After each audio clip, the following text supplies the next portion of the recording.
I want to highlight the signs that have emerged as the Democratic Party and Lee Jae-myung work to turn South Korea into a communist state. Even after the Korean War, communist forces have continued their activities in South Korea. Under the Moon Jae-in administration, these forces began openly acting as if they were the true rulers of the country. In November 2024, a high-ranking official of the Korean Confederation of Trade Unions was exposed as a North Korean spy. Shockingly, the exact wording from his espionage directives was later used verbatim on protest placards by the Democratic Party. For decades, South Korean society has been infiltrated by the KCTU, which operates under orders from the North Korean Cultural Exchange Bureau, a subordinate organization of Kim Jong-un's regime. These forces have deeply influenced left-wing political parties, and recently, their directives have been put into action through the Democratic Party. The Democratic Party of Korea may appear similar to left-wing parties in other developed countries on the surface, but its core values are quite different. For example, while left-wing parties in France love their country, the left in Korea pretends to love Korea while actually offering it up to the Communist Party and pursuing only their own interests in a dishonorable manner. The Korean Confederation of Trade Unions was originally established to protect workers' rights and improve labor conditions. However, it has been revealed that the union leadership was siphoning off membership fees from its 1 million members and using these funds to advance North Korea's agenda and turn South Korea into a communist state. Union members were also being manipulated to serve this purpose. In November 2024, a KCTU executive named Suk, who was referred to as a branch chief, was exposed for directly collaborating with North Korea's Cultural Exchange Bureau, an organization under Kim Jong-un's regime. He referred to Kim Jong-un as chairman, and was found to have exchanged at least 120 sets of secret directives with North Korea over 5 years. Key revelations from the November 2024 investigation. Overseas meetings with North Korean operatives. He met with North Korean agents abroad to receive and relay instructions. Encrypted communication. He exchanged 102 encrypted messages with North Korea, including operational directives and reports. Intelligence gathering. He collected and relayed sensitive information on KCTU leadership elections, U.S. military bases in Pyeongtaek and Osan and other strategic locations. Underground organizations. He established a secret network called Branch Office for covert activities. Shockingly, slogans used on Democratic Party protest placards were identical to the wording in North Korean directives. Secured power grid system data pertaining to major government institutions and obtained classified intelligence on military bases, thermal power plants, and ports located in the Hwasong-Pyeongtaek area.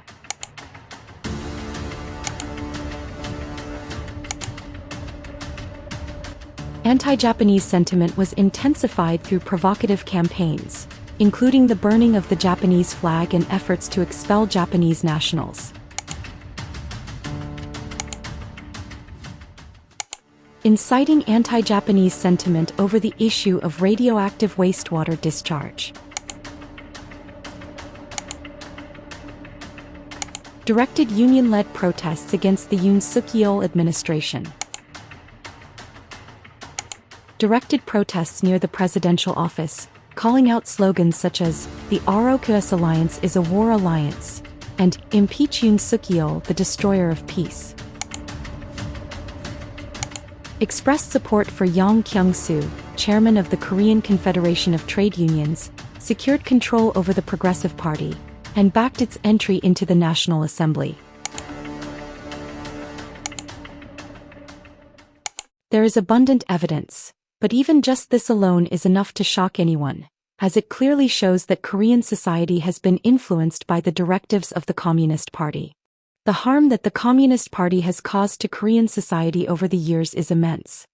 This tactic of pretending to advocate for victims while using major national incidents to incite public outrage has been a repeated strategy to destabilize South Korea and sow chaos, as revealed in recent investigations.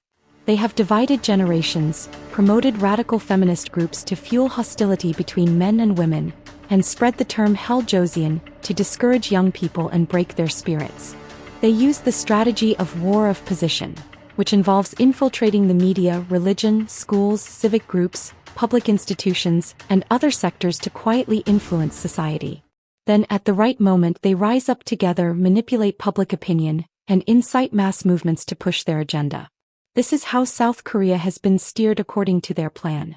However, due to President Yoon Suk-yeol's declaration of martial law, many citizens have now awakened to the truth. Despite this, the National Assembly has become deeply left-leaning, making the situation uncertain even though the people are uniting.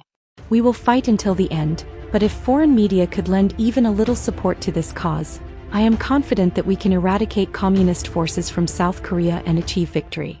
1.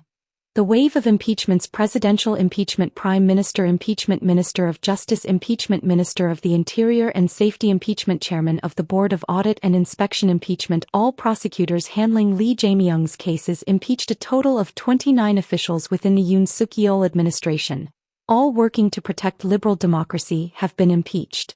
In previous administrations, impeachments were rare, typically only 1 or 2 cases. The Constitutional Court is currently reviewing President Yoon's impeachment. However, among the 8 justices, 4 are known to be firmly pro-China and pro-North Korea. Moon Hyung-bae, Lee Mi-sun, Young Gae-sin, Young Young-mi. Public outrage has grown over Moon Hyung-bae's blatantly biased trial proceedings. In response to criticism, he shifted blame by stating, "I'm just following the script prepared by the TF team." A court trial should assess cases based on legal reasoning, yet he admitted to following a pre-written script. Upon investigation, the TF team behind the script was found to consist of 3 Chinese nationals, Sung Wong, Wu Huan, and Bae Yonghwa. These individuals had already erased their birth records in China.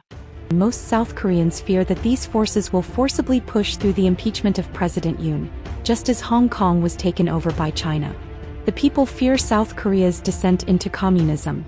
Meanwhile, China is challenging the United States' global dominance. 60% of South Koreans support President Trump's "Make America Great Again" slogan, believing that a strong U.S. as the world's leading power ensures global peace. The people have taken to the streets in protest, knowing that the highest judicial institution, the Constitutional Court, is dominated by politically biased judges who are pro-North Korea and pro-China. However, the court remains unmoved, ignoring public outcry. Among the 108 lawmakers of People Power Party, South Korea's conservative ruling party, only a handful are actively resisting, while most have failed to take meaningful action against this crisis.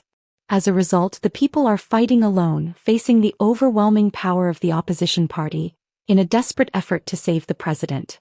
The Democratic Party has cut or completely eliminated government budgets that do not align with their agenda, effectively paralyzing state operations. Through these drastic budget cuts, the opposition has deliberately obstructed government operations.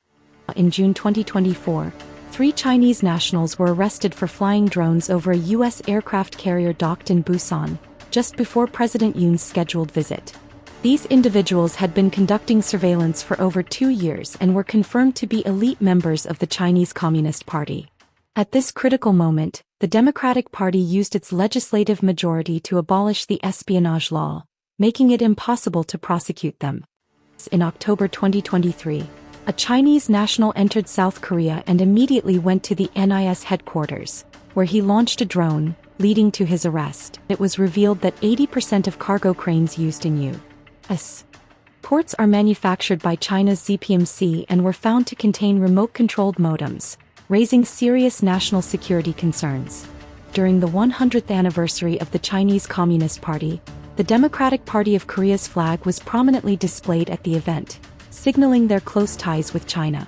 Defense budget cuts versus benefits for Chinese nationals. 2023 U.S. Forces Korea defense budget, 1.28 trillion KRW. The Democratic Party routinely opposes this budget and seeks to reduce South Korea's contributions. 2023 healthcare benefits for Chinese nationals in South Korea, 1.18 trillion KRW. Meanwhile, the party allocates nearly the same amount to provide generous medical benefits to Chinese residents. Despite the critical importance of defense funding for U.S. troops, the Democratic Party opposes it while granting unlimited privileges to Chinese nationals.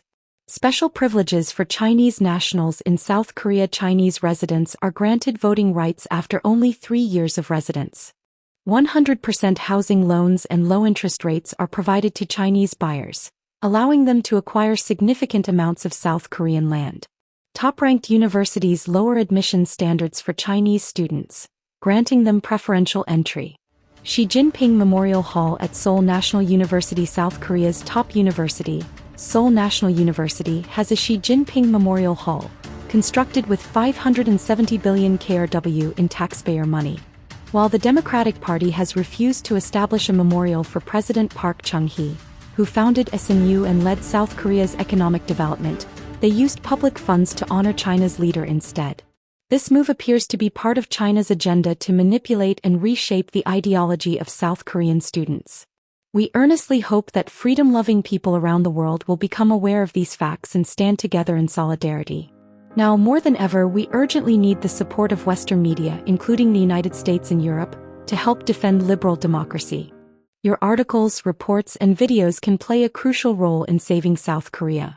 We sincerely ask you to share this information so that more people become aware and it gains traction in global media. If you come across content related to this issue, please engage by reacting, leaving a comment, and sharing. Public participation is key to spreading awareness and shaping the conversation. Your support can help protect freedom and democracy. Evil has existed since the time of Jesus, long before, and still persists today. However, I believe that good must prevail and be strong enough to overcome evil. I sincerely hope that South Korea, the United States, and our allied nations will unite to stand against communist forces that disregard human life and work together to protect liberal democracy for future generations. It is our duty to ensure that we pass down a free and just society with pride. Thank you so much for taking the time to read this message. May God's blessings always be upon you, your family, and your future. I hope this message conveys the earnest heart of a citizen who longs for the continuation of liberal democracy in South Korea. To everyone who has read to the end, thank you from the bottom of my heart. I truly appreciate you. Lots of love from Korea.